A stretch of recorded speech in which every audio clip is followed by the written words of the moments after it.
Hello, I'm Victoria Carlton, and I work with a lot of children who tend to learn differently. So I have to continuously be searching and thinking and trying out lots and lots of new techniques. I also train teachers in Jolly Phonics, Jolly Grammar, and in STAR, that just stands for Students at Risk. And I do a lot of work in the area of emotional development as well. So I'm going to talk to you in this session, quite briefly. This will not take very long. I'm going to talk to you about some of the ideas I've got about these students at risk, these neurodiverse kids, and how we can actually help them. So please, if you enjoy this video, please subscribe and please share your ideas as well. We really all need each other. When we're working with these children, we need to share as much as we can for their benefit and for ours, of course, as well. Okay, so I'm just going to share a few ideas with you now.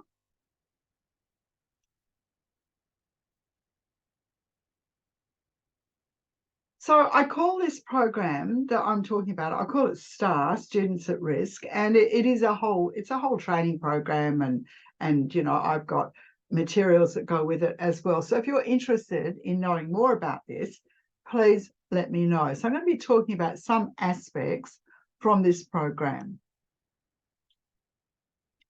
So neurodiverse kids, what are we talking about here? We're talking about different ways of processing information, different ways that our brains work.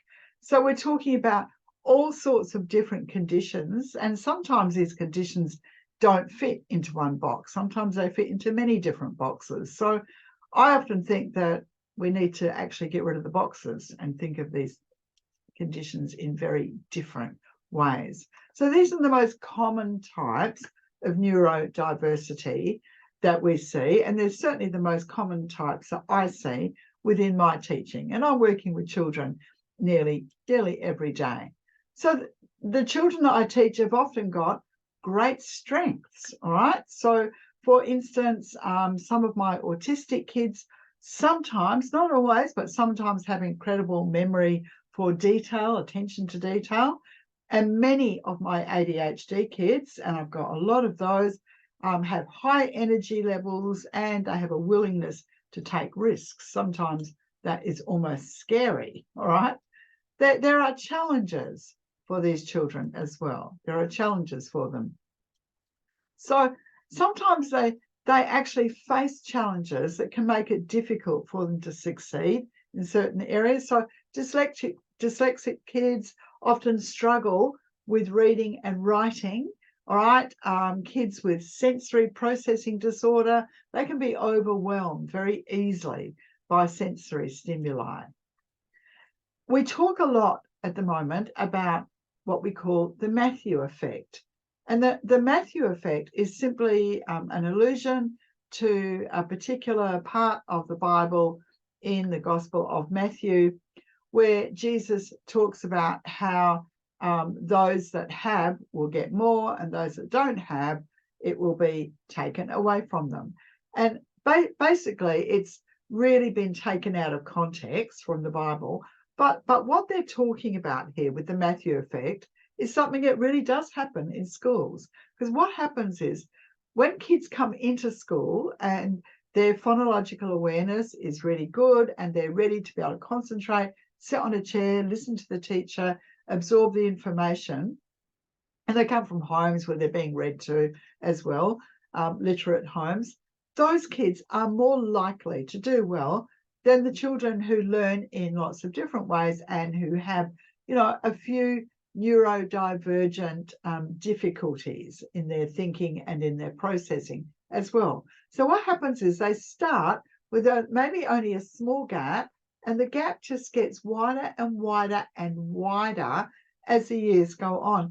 And so often, and so frustratingly, whatever we do doesn't seem to work for these kids. So I just want to talk today about some of the things that I know definitely do work. because I've applied them to thousands of children over the years, and they really do have a very big impact. So, and I'm talking in particular about literacy because I think this is a really important skill for all children.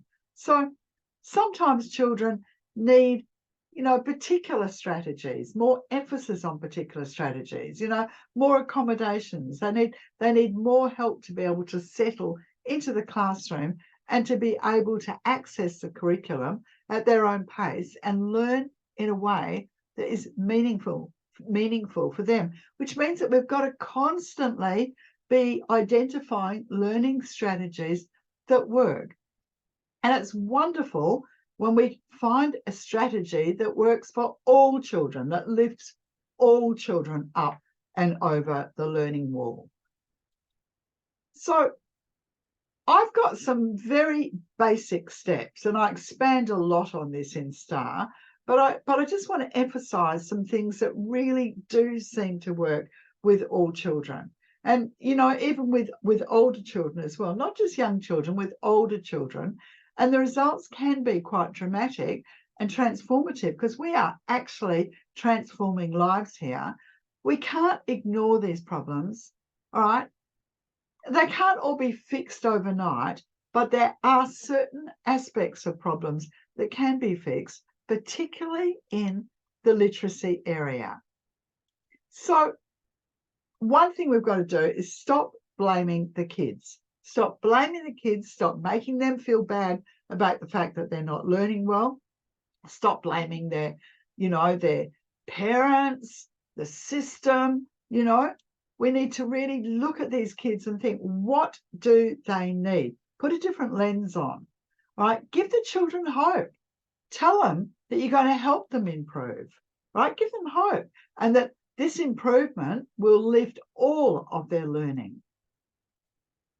This is really important, this one. Use a systematic, evidence-based synthetic phonics program for all children, not just some, for all children, whether they're just entering school or whether they're struggling.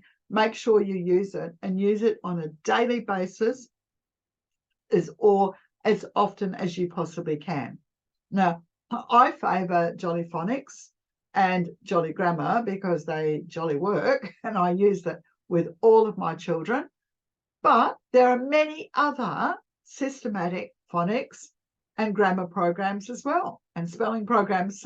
But make sure that you select something that has got good research behind it, like Jolly Phonics, and use it. Use it every single day, because it's going to make such a difference for these children.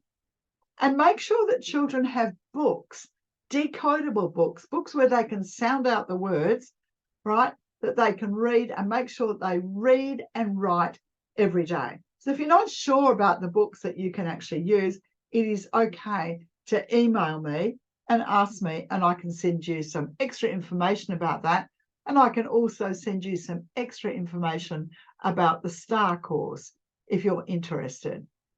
We need to find out what motivates these children. So what's something that I notice with a lot of my kids is they love science. Now, science is not my big area of study. Literacy is, language acquisition. But a lot of children that I teach really love science. In fact, I've been teaching all day today, and some of my students I know really love science. So I come at them quite often with books about science, or we'll do a little science experiment to start our learning as well.